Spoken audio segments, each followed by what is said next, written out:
महादेवी वर्मा हिंदी भाषा की प्रख्यात कवियत्री, स्वतंत्रता सेनानी, महिला अधिकारों की लड़ाई लड़ने वाली और शिक्षा में निपुण महिला थीं। उनका जन्म 26 मार्च 1907 को फर्रुखाबाद, उत्तर प्रदेश, भारत में हुआ था। क्या आप जानते हैं कि महादेवी वर्मा की गिनती हिंदी कविता की छायावादी युग के 4 प्रमुख स्तंभ सुमित्रा नंदन पंत, जयशंकर प्रसाद और सूर्यकांत त्रिपाठी निराला के साथ की जाती है। इस वीडियो में हम आज महादेवी वर्मा के बारे में आपको कुछ रोचक तथ्यों के बारे में बताने जा रहे हैं। नंबर 1, महादेवी वर्मा की शिक्षा इंदौर में मिशन स्कूल से प्रारंभ हुई और साथ ही संस्कृत, अंग्रेजी, संगीत तथा चित्रकला की शिक्षा उन्होंने अपने घर पर ही पूरी की थी। 1919 में विवाह के बाद उन्होंने क्रॉसफेट कॉलेज इलाहाबाद में प्रवेश लिया और कॉलेज के छात्रावास में रहने लगी। नंबर 2, वो पढ़ाई में काफी निपुण थी, इसलिए उन्होंने 1921 में 8वीं कक्षा में प्रांत भर में प्रथम स्थान प्राप्त किया था। और क्या आप जानते हैं कि यहीं से उन्होंने अपने काव्य जीवन की शुरुआत भी की थी। 7 वर्ष की अवस्था से ही उन्होंने कविता लिखना शुरू कर दिया था। 1925 में जब तक उन्होंने मैट्रिक पास की, तब तक वह काफी सफल कवियत्री के रूप में प्रसिद्ध हो चुकी थी। नंबर 3, मेरे बचपन के दिन। इस कविता में उन्होंने लिखा है कि जब बेटियां बोझ मानी जाती थीं, उनका सौभाग्य था कि उनका एक आजाद ख्याल परिवार में जन्म हुआ।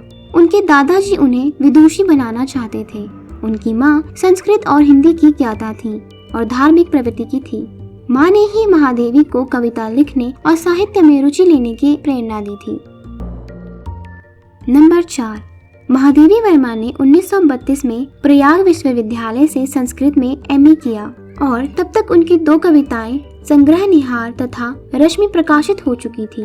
वे प्रयाग महिला विद्यापीठ की प्रधानाचार्य बनी। नंबर 5, विवाह के बाद भी वे क्रॉसफेट कॉलेज इलाहाबाद के छात्रावास में रहीं। उनका जीवन तो एक सन्यासिनी का जीवन था। उन्होंने जीवन भर श्वेत वस्त्र पहना, तख्त पर सोई और कभी शीशा नहीं देखा।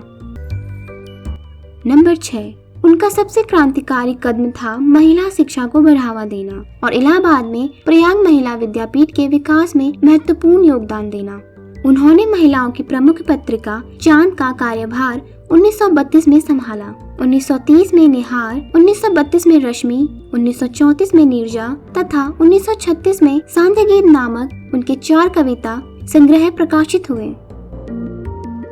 नंबर 7, उन्होंने नए आयाम गद्य, काव्य, शिक्षा और चित्रकला सभी क्षेत्रों में स्थापित किए। इसके अलावा उनकी 18 काव्य और गद्य कृतियां हैं, जिनमें प्रमुख है मेरा परिवार, स्मृति की रेखाएं, पथ के साथी, श्रृंखला की कड़ियां और अतीत के चलचित्र। नंबर 8, उन्होंने इलाहाबाद में साहित्यकार संसद की स्थापना 1955 में की थी।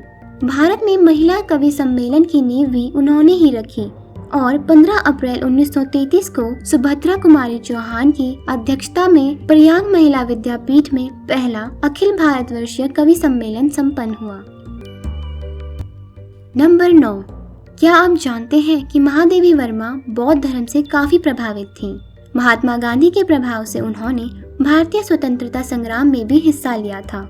उनको मॉडर्न मीरा भी कहा जाता है।